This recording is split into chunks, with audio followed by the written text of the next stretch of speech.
சுந்தரர் அரூரர் எனவும் அழைக்கப்படுகிறார். இவர் திருநாவலூரில் சிவபக்தி நிறைந்த அடிசைவ குடும்பத்தில் பிறந்தார். இயற்பெயர் நம்பி ஆரூரர் என்பதாகவும், சுந்தரர் திருமணத்திற்கு ஏற்பாடு செய்யப்பட்டிருந்த போது ஒரு முதியவர் வந்து திருமணத்தை நிறுத்தினார். அவர் சுந்தரர் என்னுடைய அடிமை என்று கூறி ஒரு ஆவணத்தை காட்டினார். இதனால் ஏற்பட்ட விவாதம் கிராம பிரமுகர்களிடம் சென்றது. அந்த முதியவர் உண்மையில் திருவெண்ணைநல்லூர் சிவபெருமான் தான் என்பதை வெளிப்படுத்தினார். சுந்தரரை அவர் வந்தொண்டர் என்று அன்புடன் அழைத்தார். பிறவி முறையிலும் சிவபெருமானுக்காக சேவை செய்திருந்த நினைவுகளை நினைவு கூறச் செய்தார்.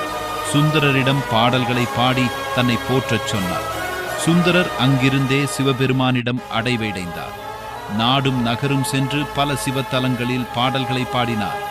அவர் பாடிய தேவார பாடல்கள் சிவபெருமானை நண்பனாகவே அழைக்கும் உரிமை மிகுந்த உன்னத பக்தியை வெளிப்படுத்தின.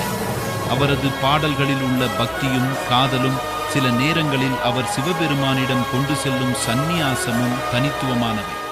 சுந்தரர் சிவபெருமானிடம் நேரடியாக பொருள் சம்பந்தமான வேண்டுதல்களையும் வைத்தார். சிவபெருமான் அவரது அன்புக்கும் நேர்மையான உரையாடலுக்கும் மகிழ்ந்து பல அதிசயங்களை செய்து அவரை அருள் புரிந்தார். சுந்தரர் திருவாரூரில் பறவையாச்சியார் மற்றும் திருவொற்றியூரில் சங்கிலியாச்சியார் ஆகிய இரு பெரிய சிவபக்தியுடன் திருமணம் செய்து கொண்டார். அவர்கள் சிவபக்தியில் உயர்ந்த பெண்களாக இருந்தனர். சுந்தரர் இறுதியில் சிவபெருமானால் கைலாயத்திற்கு அழைக்கப்பட்டார். சிவபெருமான் வெள்ளை யானையை அனுப்பி சுந்தரரை கைலாயத்துக்கு அழைத்துச் சென்றதாக நம்பப்படுகிறது. சுந்தரர் பாடிய திருத்தொண்ட தொகையில் 63 நாயன்மார்களின் பெருமைகளை பாடியுள்ளார். அவரது பாடல்கள் திருமுறையில் உள்ளன. சுந்தரரின் வாழ்க்கை பக்தனும் இறைவனும் நண்பர்கள் போல பழகலாம் என்பதை உணர்த்துகிறது. உண்மையான பக்தியும் நேர்மையான அன்பும் இறைவன் அருளை பெற உதவும் என்பதை அவர் வாழ்க்கை எடுத்து காட்டுகிறது.